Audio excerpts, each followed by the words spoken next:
ये कहानी रावलपिंडी एक्सप्रेस की है। ये कहानी क्रिकेट की दुनिया के सबसे मैड मैन की है। उस गेंदबाज की है जिसके रनअप को देखते हुए लोगों की धड़कन बढ़ती थी। जब वो 30 गज की दूरी पर चलता था तो ऐसा लगता था यार कोई सिनेमा आ रहा है।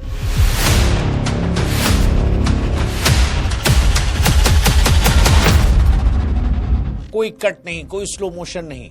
वो लंबे बाल जब हवा में लहराते थे तो उस दृश्य को देखकर बल्लेबाजों की टांगें थर थर कांपने लगती थी। जब वो गेंद छोड़ता था तो स्टंप से ज्यादा पसलियां दांव पर थी। न जाने कितने बल्लेबाजों की उसने पसलियां तोड़ी। न जाने कितने बल्लेबाज ऐसे थे जिनकी हड्डियां तो नहीं टूटी लेकिन हिम्मत तोड़ दी। अंपायर जिसको देखकर सहम गया। यह कहानी है दुनिया के सबसे तेज गेंदबाज शोएब अख्तर की। वो अख्तर जो पाकिस्तान के रावलपिंडी की धूल भरी गलियों से निकला, जिसे कभी डॉक्टर्स ने कहा था कि शायद ठीक से चल भी नहीं पाएगा, लेकिन जिसने दुनिया को यह बताया कि अगर दिल में आग हो तो चला नहीं दौड़ा जाता है। ये कहानी शोएब अख्तर की ही। ये कहानी उस शोएब अख्तर की जिसने ईडन गार्डन के 1 लाख लोगों को खामोश कर दिया था, जिसने जब 161.3 किलोमीटर की रफ्तार से गेंद फेंकी तो इंसान को मशीन से तेज साबित कर दिया, जिसने ब्रायन लारा से लेकर रिकी पॉन्टिंग तक दुनिया के बड़े सूरमाओं के दिलों में डर बैठाया कि अगली गेंद विकेट पर नहीं जिस्म पर लेगी, जिसने सौरव गांगुली की छाती पर इतनी गेंद मारी, जिसने जस्टिन लैंगर को घुटनों पर लाकर पटक दिया। वो रावलपिंडी, वो अख्तर जिसे देखकर विराट ने कहा था कि मैंने उसे अपने करियर की शुरुआत और उससे करियर के एंड में देखा, पर देखकर यह एहसास हुआ कि भाई ये कितना तेज है और जब ये पीक में रहा होगा तो क्या खौफ रहा होगा। विराट कोहली ने कहा कि ये वो अख्तर है जिससे अंपायर डरते थे और बल्लेबाजों को इससे मत भिड़ना ये कहते थे। आज भी जब कोई गेंदबाज पूरी जान लगाकर गेंद फेंकता है और 150 के आंकड़े को पार करता है तो दुनिया एक साथ ये सवाल पूछती है कि क्या ये नेक्स्ट शोएब अख्तर बनेगा। आज के दौर में जब 150 प्लस फेंकना खबर बनती है तब कहानी उस शोएब अख्तर की जो कंसिस्टेंसी से 150, 155, 157, 158 लगातार फेंकता था। आज जो गेंदबाज तेज फेंकते हैं वो आफत था, सिनेमा था, खौफ था। इसलिए आज ये कहानी सिर्फ एक इंसान की नहीं, उस रफ्तार की भी है जिस दुनिया डर से नहीं नाम से जानती है, रावलपिंडी एक्सप्रेस। वो शोएब अख्तर जो आया, लड़ा, गिरा, लेकिन झुका नहीं। शोएब अख्तर की कहानी शुरू करें उससे पहले हमारी आपसे गुजारिश है कि हमारे क्रिकेट बुक चैनल से आप जुड़िएगा। आप हमें हिम्मत देंगे तो ऐसी और कहानी हम आपके लाते रहेंगे। अब शुरू से शुरू करते हैं। शोएब अख्तर का जन्म 13 अगस्त 1975 को पाकिस्तान के रावलपिंडी में हुआ, लेकिन उनकी कहानी उनके जन्म से पहले एक दर्दनाक हादसे से जुड़ी है। उनसे ठीक पहले उनकी मां हमीदा ने अपने एक बेटे को खो दिया था जिसका नाम भी शोएब था। हम नियति खेल देखिए, जब दूसरा बेटा पैदा हुआ तो दूसरे बेटे का भी नाम शोएब ही रखा गया, लेकिन शुरुआत किसी फिल्मी हीरो जैसी नहीं। शोएब अख्तर दिव्यांगता के साथ पैदा हुए थे, जिसे मेडिकल भाषा में फ्लैट फीट कहते हैं। उनके पैर के तलवे पूरी तरह समान थे। शरीर का संतुलन बनाना मुश्किल था। 4-5 साल की उम्र तक शोएब सही से खड़े भी नहीं हो पाते थे। वो चलते कम, गिरते ज्यादा थे। डॉक्टर्स ने शोएब की मां से कहा था कि बीबी शुक्र मनाइए अगर ये बच्चा बड़े होकर नॉर्मल बन गया, खेल खिलाड़ी तो बहुत दूर की बात है। घर के हालात भी बहुत खास नहीं थे। पिता एक मामूली सरकारी नौकरी करते थे, आमदनी सीमित थी। शोएब के पास ना तो अच्छे जूते थे ना खेलने के लिए खिलौने, बस जिद थी। वो अपनी मां से बहुत प्यार करते, देखते, उसकी सेहत को लेकर फिक्रमंद रहते और मन ही मन तय करते कि इस कमजोरी को हराना है। 9 साल की उम्र आते आते कुदरत ने चमत्कार दिखाया। जो पैर जमीन पर नहीं टिक रहे थे वो अचानक हवा से बातें करने लगे। शोएब ने दौड़ना शुरू किया और फिर वो कभी नहीं रुके। अपनी कमजोरी को ताकत बनाया। रावलपिंडी की उबड़ खाबड़ सड़कों पर पत्थरों और कंकड़ों के बीच में शोएब ने रफ्तार को पाया। शोएब शीशे के सामने खड़े होकर घंटों वकार यूनिस, इमरान खान, वसीम अकरम की नकल करते, लेकिन गुस्सा उनके अंदर अलग था। हालांकि वो वकार यूनिस से हाईली इंस्पायर्ड थे। फिर आया साल 1997। 1997 शोएब ने डेब्यू किया, लेकिन दुनिया ने असली शोएब अख्तर जो है वो पहचाना साल 1999 में। यह साल था एशियन टेस्ट चैंपियनशिप का और मैदान था क्रिकेट का मक्का, कोलकाता का ईडन गार्डन। सामने भारत की वो बैटिंग लाइनअप थी जिसमें दी वॉल और दी गॉड दोनों थे। 1 लाख भारतीय दर्शक स्टेडियम मौजूद थे। शो रत्ना के आसपास बैठे इंसान को आवाज नहीं। द्रविड़ क्रीज पर थे। शोएब उस समय अपने मशहूर लंबे और डरावने रनअप से दौड़कर आए।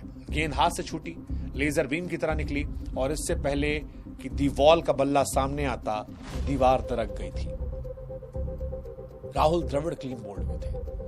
स्टेडियम में हल्की खामोशी हुई, लेकिन अगले ही पल शोर दुगना हो गया, क्योंकि अब क्रीज पर तेंदुलकर आ रहे थे। पूरा भारत उम्मीद लगाए बैठा था। शोएब फिर दौड़े, बाल हवा में लहरा रहे थे। किसी सिनेमा की तरह वो सीन था। शोएब अख्तर का रनअप एक्चुअली सिनेमा था। बहुत खिलाड़ी आए, बहुत गेंदबाज आए, लेकिन वो जो दौड़ शोएब अख्तर की थी वो किसी की भी नहीं थी। आंखों में खून लग रहा था और फिर एक और यॉर्कर और सचिन का भी मिडिल स्टंप हो गया। एक पल 1 लाख लोगों का शोर सन्नाटे बदल गया। वो सन्नाटा शोएब अख्तर के करियर का सबसे बड़ा शोर था। लगातार 2 गेंद पर भारत के 2 सबसे बड़े दिग्गजों को बोल्ड करना कोई तुक्का नहीं था। यह ऐलान था कि क्रिकेट की दुनिया में एक डॉन आ गया है। उस दिन के बाद शोएब अख्तर सिर्फ एक गेंदबाज नहीं, दहशत बन गए।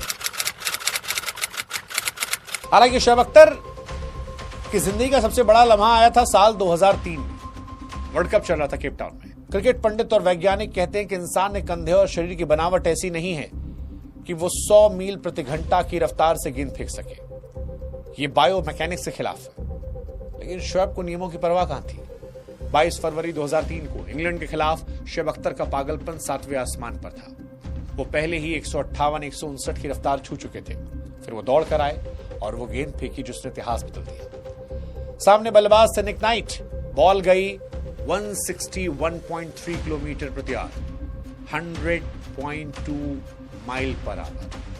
स्टेडियम की बड़ी स्क्रीन पर यह आंकड़ा फ्लैश हुआ। सारी दुनिया हैरान हो गई और ये आधिकारिक तौर पर क्रिकेट इतिहास की सबसे तेज गेंद थी। शोएब अख्तर ने साबित कर दिया कि जब जुनून हद से गुजर जाता है तो नियम, कायदे, कानून छोटे पड़ जाते हैं।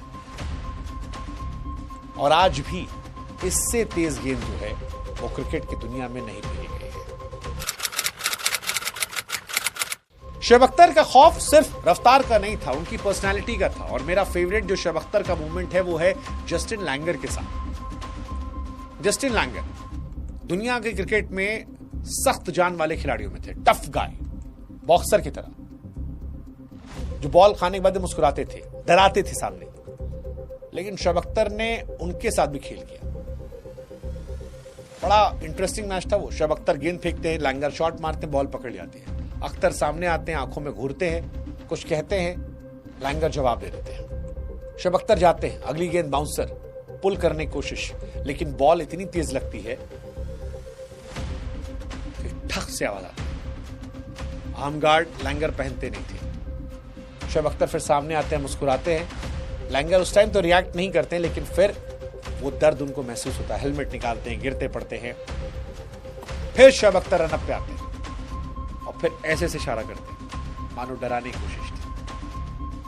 वो जो गेंद शोएब अख्तर ने मारी थी, उस पर टक की आवाज आई थी, वो बल्ले से लगने की नहीं थी, वो हड्डी और अंदर के सख्त लेयर की टकराव थी। उस दिन लैंगर ने बल्ला छोड़ दिया था। बाद में लैंगर ने माना कि मैंने बहुत सारे गेंदबाजों को खेला है, लेकिन अख्तर अलग थे। जब वो बॉल लगी तो लगा कि बाजू अलग हो गई है। वो इंसान गेंदबाजी नहीं कर रहा था, गेंद नहीं फेंक रहा था, गोली चला रहा था। और शोएब अख्तर, जिसको मैंने कहा मैड बैटमैन, वो हमदर्दी दिखाने नहीं गए, उसे घूरने गए कि अभी और दूंगा, इंतजार करो। टीवी पर अख्तर की स्टाइल और रफ्तार दिखती थी। हालांकि रफ्तार और स्टाइल के बीच वो अपने शरीर से कीमत चुका रहे थे। फ्लैट फिट होने की वजह से जब वो दौड़ते तो घुटने पर सामान्य इंसान से कई गुना ज्यादा दबाव पड़ता। उनका करियर घुटनों को दर्द, टूटी हुई कार्टिलेज और अनगिनत इंजेक्शनों की कहानी है। शोएब अख्तर ने अपनी आत्मकथा में भी लिखा है, कई बार मैच से पहले घुटनों के सिरिंज के जरिए पानी को निकालते ताकि दौड़ सके। डॉक्टर उन्हें चेतावनी देते कि अगर तुम ऐसे दौड़ोगे तो बुढ़ापे में व्हीलचेयर पर आ जाओ। लेकिन अख्तर का जवाब था, व्हीलचेयर पर बैठने के लिए पूरी जिंदगी है, अभी खेलना है। वो पेन किलर खाकर सोते और सुबह फिर पागलपन से गेंदबाजी करते। 14 साल तक ऐसे उन्होंने खेला। साइंस के हिसाब से उनका करियर 4-5 साल से अधिक नहीं चलना चाहिए था। हालांकि शोएब अख्तर का करियर जितना शानदार रहा उतना विवादित भी। उन्हें वर्ल्ड क्रिकेट में बैड बॉय के तौर पर भी देखा गया। शोएब का मानना था कि वो एक आजाद पंछी है जिसे पिंजरे में कैद नहीं कर सकते। पाकिस्तान क्रिकेट बोर्ड और शोएब अख्तर के बीच हमेशा तनाव रहे। कभी अनुशासनहीनता के लिए जुर्माना लगा, कभी बिना बताए कैंप छोड़ने के लिए। वकार और इंजमाम जैसे कप्तानों के साथ उनके मतभेद रहे। शोएब को लगता था कि सिस्टम उनके टैलेंट को समझने के बजाय उन पर कंट्रोल करने की कोशिश कर रहा है। 2006 में उन पर डोपिंग का आरोप लगा, बैन झेलना पड़ा। 2007 के T20 वर्ल्ड कप से ठीक पहले ड्रेसिंग रूम में मोहम्मद आसिफ को बैट मारने की वजह से टीम से निकाल दिया गया। मीडिया ने विलन बनाया। आलोचकों ने कहा शोएब खत्म हो गए, लेकिन शोएब राख से फिनिक्स पक्षी की तरह उठते थे। वो कहते थे मैं बुरा हो सकता हूं लेकिन नकली नहीं हूं। 2008 में जब दुनिया को लगा कि शोएब का करियर ढलान पर है, तब वो IPL में आए, KKR से खेला। सौरव गांगुली कहने पर ईडन गार्डन में आए। दिल्ली डेयरडेविल के खिलाफ उस मैच में शोएब ने जो किया वो आज भी IPL में लोग याद है। सहवाग, गंभीर, मनोज तिवारी, एबी डिविलियर्स को इतनी मासूमियत से आउट कर दिया कि हर कोई हैरान था। वो उस पल इतना खतरनाक था कि KKR ने हारा हुआ मैच जीत लिया। स्टेडियम में शाहरुख खान खुशी के मारे पागल थे। शोएब अख्तर पर बाहें फैलाए बादशाहत का जश्न मना रहे थे। 2011 के वर्ल्ड कप में संन्यास लिया। हालांकि आखिरी मैच में उनको अफसोस रहा होगा कि उन्हें इंडिया के खिलाफ खेलने का मौका नहीं मिला, और जिसको लेकर वो कहते हैं अगर खेलने का मौका मिला होता तो शायद फर्क डाल देते। रॉस टेलर ने उससे पहले न्यूजीलैंड वाले मैच में काफी पिटाई कर दी थी, इसी वजह से नहीं मिला था। But Shoaib being Shoaib, cricket संन्यास के बाद शोएब गायब नहीं हुए। खुद को गढ़ा, सोशल मीडिया, यूट्यूब को हथियार बनाया है। जिसे लोग गुस्सैल समझ रहे थे, अब वो एक समझदार, मजाकिया और एक ऑनेस्ट विश्लेषक है। आज शोएब अख्तर इंडिया पाकिस्तान दोनों में प्रिय है। वो पाकिस्तान टीम की भी आलोचना करते हैं, इंडिया की भी तारीफ करते हैं, और इसी वजह से शायद उनको लोग पसंद करते हैं। शोएब अख्तर सच कह देते हैं। अख्तर की कहानी हमें क्या सिखाती है? क्रिकेट के बारे में नहीं, ये कहानी उस जिद की है जो नामुमकिन को मुमकिन बनाती है। एक दिव्यांग बच्चा जो दुनिया का सबसे तेज गेंदबाज बना, गरीब लड़का जो दुनिया का सबसे अमीर क्रिकेटर बना, एक विद्रोही जिसने सिस्टम से लड़ाई लड़ी। आज के दौर में गेंदबाज अपनी फिटनेस बचाने के लिए स्पीड कम करते हैं, लाइन लेंथ फोकस करते हैं, लेकिन शोएब ने बताया कि पेस जो है वो मसल से नहीं जिगरे से आती है, और जिगरा तो सिर्फ रावलपिंडी एक्सप्रेस में था। क्रिकेट में बहुत सारे बॉलर आए गए, पर कोई शोएब नहीं बना, क्योंकि ट्रेनें बहुत आती हैं, लेकिन पटरी से उतार देने वाली आंधी सिर्फ एक बार आती है। रावलपिंडी एक्सप्रेस वही थी। अख्तर की कहानी अधूरी हो सकती है, विवादित हो सकती है, लेकिन बोरिंग नहीं है। खुली किताब है जिसका हर पन्ना खून, पसीने, आंसू से लिखा गया। शोएब अख्तर आए, दहाड़े, जख्मी हुए, पर झुके नहीं, चलते रहे। कहानी शोएब अख्तर की थी। कहानी कैसी लगी? शोएब अख्तर की जिंदगी के किसी खास हिस्से को आप सुनना अलग से चाहते हो तो आप कमेंट करके बता सकते हो। बाकी आप बताओ, what's your favourite Shoaib Akhtar moment? मेरा कोलकाता टेस्ट और जस्टिन लैंगर वाला, लारा वाला भी चलो, आप बताओ।